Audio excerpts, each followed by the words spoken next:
днешно време бедността не идва от липсата на парични средства, от хартийки в портмонето ни. Бедността идва от начина ни на мислене. Ние се усъкътяваме, когато се привързваме към абсолютно всички удобства, които ни дава нашето време.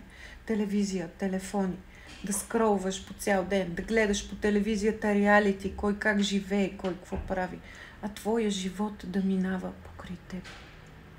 Мисленето ти, че ти не можеш това, че ти не заслужаваш, че най-вероятно ти няма да го постигнеш, че няма как, че парите не растат по дърветата, че ти си от друга прослойка, от друго тесто. Всичко това са негативни убеждения и усъкътено мислене.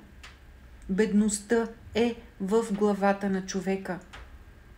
Богатството не идва от това, че джоба ти или портмонето ти са пълни.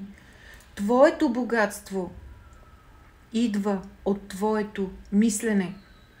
Колкото и книги да прочетеш за самоусъвършенстване, каквото и да правиш, ако ти тук в главата си вече не си богат и не си постигнал целите си и не живееш в мечтите си и през тях, сякаш се едно са реалност, твой живот никога няма да се промени.